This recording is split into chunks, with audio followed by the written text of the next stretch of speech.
नमस्कार। आप सबों का हमारे चैनल पर पुनः स्वागत है।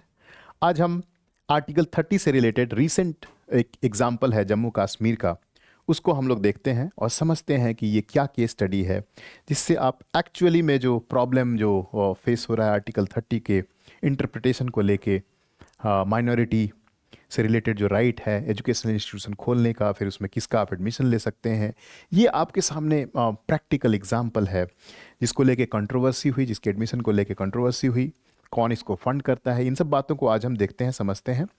इसको आप समझेंगे तो 29 और 30 आर्टिकल 29 और 30 की बेहतर आपको समझ बनेगी, मैं ऐसा उम्मीद करता हूँ। तो देखते हैं इसमें क्या हुआ था। ये अगर आप देखेंगे तो हम लोग इसमें 4 पहलुओं में देखेंगे। इसमें जो कोर डिस्प्यूट है, सबसे पहले तो आप जान लीजिए कि ये एक मेडिकल कॉलेज खुला था जम्मू कश्मीर में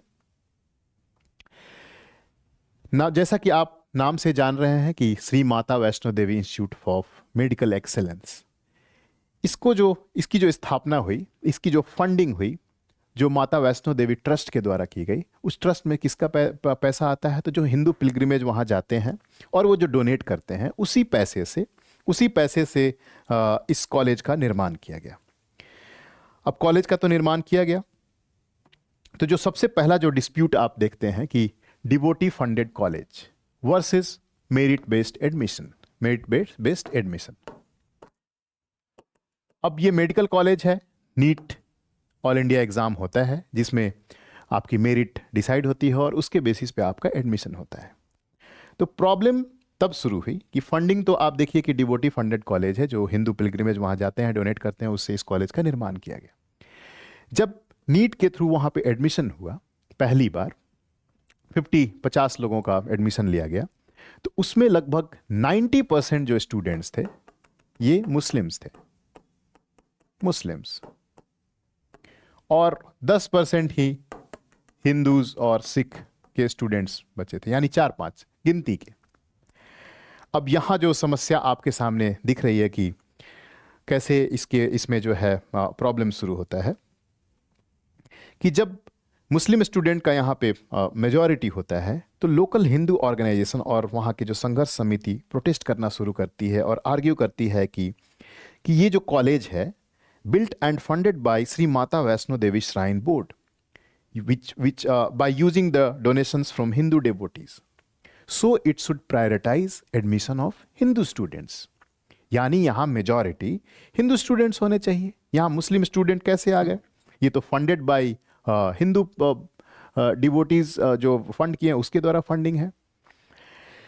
तो यहाँ अगर आप देखेंगे कि क्या प्रॉब्लम आ रही है, जो सेकंड जो कॉन्स्टिट्यूशनल गैप है कि आप कह तो रहे हैं कि आप फंड किए हैं, आपने खोला है, हिंदू पिलग्रिमेज के पैसे से वो बना है, लेकिन मेजॉरिटी जो लोग हैं, जैसे हिंदू का जो कोई ट्रस्ट है, जैसे माता वैष्णो देवी हिंदुओं का ट्रस्ट है, तो वो मेजॉरिटी का ट्रस्ट है, उनको माइनॉरिटी का स्टेटस मिला नहीं है, तो उनके जो राइट हैं वो माइनॉरिटी के राइट के बराबर नहीं है, माइनॉरिटी के राइट के जैसे नहीं है। अब मेजॉरिटी के लोगों ने मिलकर खोला है, तो आपको वो जो माइनॉरिटी ट्रस्ट के द्वारा जो ओपन किया गया इंस्टीट्यूशन था उसका प्रोटेक्शन आपको नहीं मिलेगा, आपको माइनॉरिटी टैग नहीं दिया गया है। आर्टिकल 30 सिर्फ माइनॉरिटी रिकॉग्नाइज अगर आपको किया जाता है, आपको स्टेट के द्वारा या फिर नेशन सेंट्रल के द्वारा रिकॉग्नाइज किया जाएगा, तभी तो आप माइनॉरिटी स्टेटस की डिमांड करेंगे। और जब तक आप माइनॉरिटी स्टेटस आपके पास नहीं है और आपने स्टेट से रिकॉग्निशन लिया है, नेशनल मेडिकल कमीशन से आपने रिकॉग्निशन लिया है कि मेडिकल कॉलेज आप खोल सकते हैं, वहाँ बच्चों को आप पढ़ा सकते हैं, एक एकेडमिक एक्सेलेंस आपको मेंटेन करना पड़ेगा, एक प्रॉपर डॉक्टर्स की टीम आपको तैयार करनी पड़ेगी, लेक्चरर रखना पड़ेगा, टीचर स्टूडेंट के बीच में जो रेशियो है, मानक है, उन सबको आपको फॉलो करना पड़ेगा, आपके पास प्रॉपर लैब होने चाहिए, आपके पास हॉस्पिटल्स होने चाहिए, नंबर ऑफ बेड्स होने चाहिए। इस मानक को आप पूरा करेंगे तभी तो आपको फिर मेडिकल कॉलेज शुरू करने की बात होगी, यानी गवर्नमेंट के द्वारा आपको रिकॉग्निशन चाहिए। जब आप गवर्नमेंट के द्वारा रिकॉग्नाइज्ड हैं, आपको माइनॉरिटी स्टेटस नहीं है, यानी आपको क्वालिटी से कॉम्प्रोमाइज़ नहीं करना पड़ेगा, इस मेरिट के बेसिस पे ही आपको एडमिशन देना पड़ेगा जो नीट में आया है लोगों का। अब उसमें जो मुस्लिम बच्चे हैं तो हैं, अब यहाँ कॉन्स्टिट्यूशन आपको कॉन्स्टिट्यूशनल प्रोटेक्शन उस कॉलेज को नहीं था जो वो लोग डिमांड कर रहे थे कि यहाँ पे मेजॉरिटी हिंदू होने चाहिए, आपको कॉन्स्टिट्यूशनल प्रोटेक्शन आर्टिकल 30 में नहीं है। तो फिर जब आप देखेंगे कि प्रोटेस्ट शुरू हो जाता है, काफ़ी विवाद शुरू हो जाता है इसमें। अब ऑल ऑफ ए सडन इसमें क्या होता है कि जब इस प्रोटेस्ट शुरू हो जाता है और इसमें विवाद के घेरे में आ जाता है, तो सडनली 6-7 जनवरी के आसपास नेशनल मेडिकल कमीशन के ने ऑफिशियली विड्रॉ कर लिया लेटर ऑफ परमिशन जो उन्होंने ग्रांट किया था मेडिकल कॉलेज खोलने का, उसका एफिलिएशन ही समाप्त कर दिया। और कारण क्या दिया गया कि The NMC cited that gross deficiencies discovered during a surprise inspection on January 2, 2026, which included 39% deficiency in teacher faculty, 65% shortage of resident doctors, tutors, inadequate clinical material and bed occupancy. तो ये सब रीज़न देते हुए और उसके affiliation को समाप्त कर दिया गया। अब इसमें पॉलिटिकल एलिगेशन ये लगा, जो वहाँ के कॉलेज के फैकल्टी और पॉलिटिकल पार्टीज़ ने जो एलिज किया कि inspection was pre determined and influenced by the ongoing admission protests, essentially shutting the college down to resolve the communal tension. Communal tension को समाप्त करने के लिए इसके एफिलिएशन को समाप्त कर दिया गया। अब जो स्टूडेंट जो वहाँ एडमिशन लिए थे उनके साथ क्या हुआ? अब जो वहाँ जो स्टूडेंट एडमिशन लिए थे 50 जो एडमिट हुए थे, अब इसको तो एफिलिएशन समाप्त कर दिया गया, लेकिन उन बच्चों के साथ नाइंसाफ़ी नहीं हुई। उनको उसी स्टेट में बाकी जो मेडिकल कॉलेज हैं जो सक्सेसफुली चल रहे हैं, पुराने कॉलेज हैं, वहाँ पे उनको एडजस्ट कर लिया गया। भले ही वहाँ पे मान लीजिए 100 सीट है, भर गई है, लेकिन उनको अलाउ किया गया कि आप उसके अलावा एक्स्ट्रा स्टूडेंट्स को ले सकते हैं, ताकि ये जो सक्सेसफुली चयनित हुए थे, उनका एडमिशन हुआ था, इनका करियर बचा रहे, सुरक्षित रहे। तो बच्चों के साथ नाइंसाफ़ी नहीं हुई, तो उनका एडमिशन अलग अलग कॉलेजेस में हो गया। तो अब आप देख सकते हैं कि should a religious trust have the right to reserve seats for its followers if it isn't officially a minority under the law? ये एक बहुत बड़ा क्वेश्चन है जो still it haunts.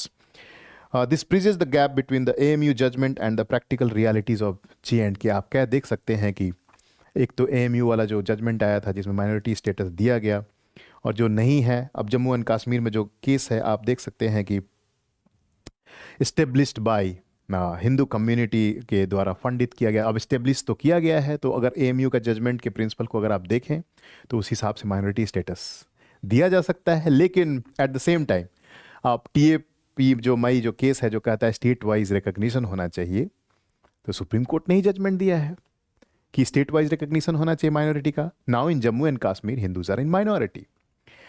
अब जो AMU वाले में जजमेंट दिया गया कि आपको देखना होगा कि किसने एस्टेब्लिश किया, किस पर्पस से एस्टेब्लिश किया, किसने उसमें फंडिंग की। तो इन सब से अगर आप देखेंगे तो उसको माइनॉरिटी स्टेटस मिलना चाहिए और उसको प्रोटेक्शन मिलना चाहिए, लेकिन समहाउ कॉन्स्टिट्यूशन जो है वो अलाउ नहीं करता है। नेशनल इंटीग्रेशन की हम बात करते हैं, वहाँ पे सभी लोग पढ़ने चाहिए। मेरिट वर्सेस जो फंडिंग का जो डिबेट है वो अभी ऑनगोइंग डिबेट है। तो आप देख सकते हैं कि कितने प्रैक्टिकल डिफ़िकल्टीज़ हैं हमारे कंट्री में माइनॉरिटीज़ को लेके, माइनॉरिटी स्टेटस को लेके। माइनॉरिटी स्टेटस क्यों सीख करते हैं? क्योंकि उनके कम्युनिटी के लोगों के लिए रोज़गार, उनके कम्युनिटी के लोगों के लिए पढ़ाई की व्यवस्था, उनके सीट रिज़र्व हो जाते हैं, उनको एक अपॉर्चुनिटी मिलती है जो माइनॉरिटी के लोग हैं। तो इस टैग के लिए ये टैग बहुत ही इम्पॉर्टेंट है। इसका मतलब यही है कि माइनॉरिटी का टैग इम्पॉर्टेंट है, तभी इसके लिए इतनी विवाद है, इतने कोर्ट केसेस हैं। तो मैं उम्मीद करता हूँ कि इस जो केस से आपको थोड़ी क्लैरिटी हुई होगी, आपको ये समझने में चीज़ों को थोड़ी बेहतर हुई होगी कि कैसे हम 29 और 30 का प्रैक्टिकल स्वरूप देखते हैं, कैसे टेंशन बिटवीन जो 3 थिंग्स जो हमने देखा कि टेंशन है between constitutional norm, the funding versus merit, ये 3 जो डिमेंशंस हैं उसके बीच में टेंशन है कि किसको एडमिशन दिया जाए, किसको नहीं दिया जाए। तो मैं उम्मीद करता हूँ ये आपको थोड़ी समझ आपकी बेहतर हुई होगी। इसी के साथ आज की क्लास को हम लोग समाप्त करते हैं। अगर आपको ये पसंद आया ये वीडियो तो ज़रूर इस वीडियो को लाइक कीजिएगा, शेयर कीजिए और हमारे चैनल से जुड़े रहिए। आप सबों का बहुत बहुत धन्यवाद। Thank you very much.